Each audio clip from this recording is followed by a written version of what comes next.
Hello student, आज हम इस वीडियो में क्लास 8 साइंस पाठ दहन एवं ज्वाला पाठ में किन किन बातों की चर्चा की गई है, आज हम उनकी समीक्षा करेंगे। तो चलते हैं समीक्षा की ओर बढ़ते हैं।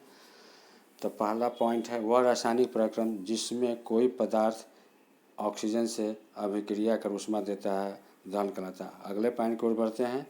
जिन पदार्थों का दहन होता है वे दाह्य कहलाते हैं, इन्हें ईंधन भी कहते हैं।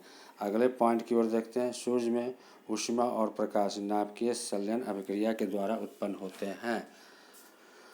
नाभिकीय अभिक्रिया क्या है? जब दो हल्के नाभिक आपस में संयुक्त होकर एक भारी तत्व के नाभिक की रचना करते हैं तो वह नाभिकीय संलयन अभिक्रिया कहलाती है।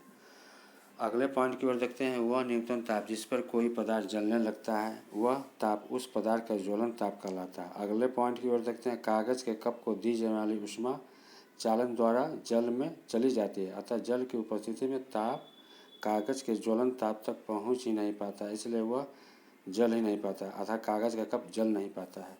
अगले पॉइंट की ओर देखते हैं। जलने के लिए तीन उपयोगी बात है। पहला है ज्वलनशील पदार्थ, दूसरा है ज्वलन ताप, तीसरा है ऑक्सीजन।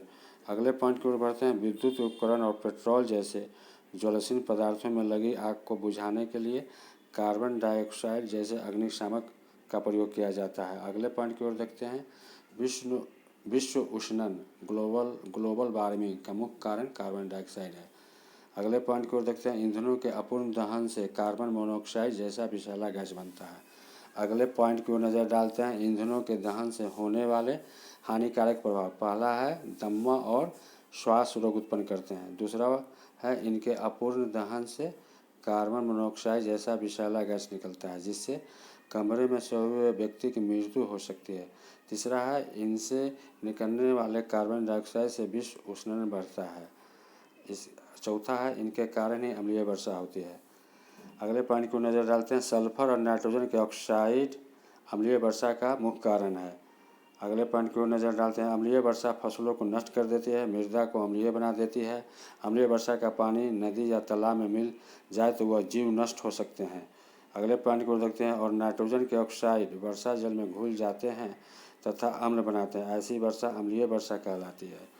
अगला पॉइंट की ओर देखते हैं। एलपीजी जलने पर धुआं नहीं छोड़ता है जबकि लकड़ी जलने पर धुआं छोड़ता है, यही कारण है कि एलपीजी को एक स्वच्छ ईंधन माना जाता है। अगले पॉइंट की ओर देखते हैं। आग पर तुरंत काबू पाने के लिए ऑक्सीजन संपर्क को काट दिया जाता है। इसके लिए कई प्रचलित विधियां हैं, जैसे पानी डालना, कार्बन डाइऑक्साइड का छिड़काव करना, इनसे ज्वलन ताप भी तुरंत कम हो जाता है। अगले पॉइंट की ओर देखते हैं। कार्बन डाइऑक्साइड से विद्युत उपकरणों को कोई हानि नहीं पहुंचती जबकि पानी डालने पर जल विद्युत का चालन कर सकता है। अगले पॉइंट की ओर देखते हैं। ऑक्सीजन से भारी होने के कारण कार्बन डाइऑक्साइड आग को एक कंबल की तरह लपेट लेती है, इससे ईंधन और ऑक्सीजन के बीच संपर्क टूट जाता है और आग पर नियंत्रण हो जाता है। अगले पॉइंट को देखते हैं। दहन तीन प्रकार के होते हैं। पहला है तीव्र दहन, दूसरा है स्वतः दहन, तीसरा है विस्फोट। तीव्र दहन में बहुत तेज़ी से गैस और ज्वाला उत्पन्न होता है। स्वतः दहन में अपने आप यह जलने लगती है, ऊष्मा और गैस उत्पन्न होती है। जैसे वायु में अगर हम फास्फोरस को छोड़ देते हैं तो वह स्वतः ही जलने लगता है। विस्फोट में क्या होता है? जब हम पटाखे को छोड़ते हैं तो उसमें अचानक विस्फोट होता है और भारी मात्रा में गैस और ऊष्मा निकलती है। अगले पॉइंट की ओर देखते हैं। मोमबत्ती जलने पर ज्वाला का निर्माण करता है जबकि लकड़ी का कोयला नहीं करता है। अगले पॉइंट की ओर बढ़ते हैं। ज्वाला के तीन भिन्न क्षेत्र निम्न है। पहला है अदीप्त क्षेत्र, दूसरा है दीप्त क्षेत्र, तीसरा है ज्योतिहीन क्षेत्र। अगले पॉइंट को देखते हैं। सोना और चांदी को पिघलाने के स्वर्णकार ज्वाला के अदीप्त क्षेत्र का उपयोग करता है क्योंकि यह सबसे अधिक ताप वाला क्षेत्र होता है। अदीप्त क्षेत्र जो होता है वह अधिक ताप वाला क्षेत्र होता है। दीप्त क्षेत्र में कम ताप उत्पन्न होता है, ज्योतिहीन क्षेत्र में ताप ही उत्पन्न नहीं होता है, ज्वाला ही उत्पन्न नहीं होता है। अगले प्रश्न को देखते हैं। किसी ईंधन के 1 किलोग्राम के पूर्ण दहन से प्राप्त ऊर्जा की मात्रा उसका ऊष्मीय मान कहलाती है। इसका मात्रक किलोजूल प्रति किलोग्राम है।